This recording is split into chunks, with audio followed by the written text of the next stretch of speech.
በአንድ ወቅት በትንሽ ከተማ ውስጥ ይኖር የነበረ አንድ ሀብታም ሰው ነበረ። ይህ ሰው ሁሉም ነገር ኖሮት ሳለ ግን ጊዜውን የሚያሳልፈው ብዙ ሀሳቦችን በማሰብ ባለፈው ህይወቱ ስላለፉት ጥሩ ያልሆኑ ጊዜያት እንዲሁም ስለሰራቸው ስህተቶች በማሰላሰል ነበር። እናም እነዚህን ሀሳቦች በየዕለቱ ደጋግሞ ያስባቸው ነበር። ከዚህም የተነሳ ከሰዎች ጋር ለመግባባት ይቸገር ነበር። በየዕለቱም ከፍተኛ በሆነ የአእምሮ መረበሽና ውጥረት ውስጥ ያልፍ ነበር። ከዕለታት አንድ ቀን ግን ጓደኛው ካለበት ችግር እንዲወጣ የሚረዱት አንድ ዋሻ ውስጥ የሚኖሩ ትልቅ ሰው እንዳሉ ነግሮት ወደዛ ይሄዳል። እዛም እንደደረሰ የገጠመውን ችግር ሁሉ ያስረዳቸዋል። እሳቸውም ጉዳዩን ሙሉ በሙሉ ሰምተው ከጨረሱ በኋላ ምንም መልስ ሳይሰጡት ተነስተው ወደ ዋሻ ውስጥ ይገባሉ። ሀብታሙ ሰውም በሁኔታቸው ግራ ቢጋባም ተቀምጦ እስኪመለሱ ለመጠበቅ ወሰነ።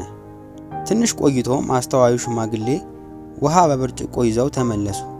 ከአጠገቡም ቁጭ ብለው እንዲህ አሉት፣ ንገረኝ፣ ይሄ ውሃ ከነ ብርጭቆ ምን ያህል ይከብዳል? እርሱም ትክክለኛ ክብደቱን አላውቅም፣ ግን ክብደቱ በጣም ቀላል ይመስላል። እርሳቸውም በል ይህንን ብርጭቆ በትከሻ ትክክል ከፍ አድርገህ ያዘው አሉት። እርሱም እንደተባለው አደረገ።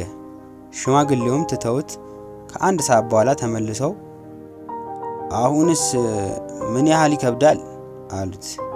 እርሱም ትከሻዬን እያመመኝ ነው፣ እጄም ዝሏል አላቸው። እርሳቸውም ቀበል አድርገው በርታ፣ በደንብ በጥንቃቄ ያዝ ብለው ትተውት በድጋሚ ይሄዳሉ።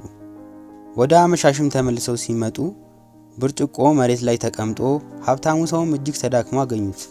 እሳቸውም ፈገግ ብለው ምን ነው ቀላል ብርጭቆ ከነዋ መሸከም አቃተህ እንዴ ብለው ጠየቁት። እርሱም ይዤው በቆየው ቁጥር እየከበደኝ መጣ፣ አሁን ደግሞ ራሴን ልስት ምንም አልቀረኝም ብሎ መለሰላቸው። እርሳቸውም አየህ፣ አንድ ነገር ምንም ያህል ቀላል ቢሆን ለረጅም ጊዜ በያዝከው ቁጥር እየከበደና እየጎዳህ ይመጣል። አንተም የምታስባቸውን ሀሳቦች ለትንሽ ጊዜ ብታስባቸው ችግር የለውም። ነገር ግን ትንሽ ረዘም ላለ ጊዜ ብታስባቸው አንተን መጉዳት ይጀምራሉ።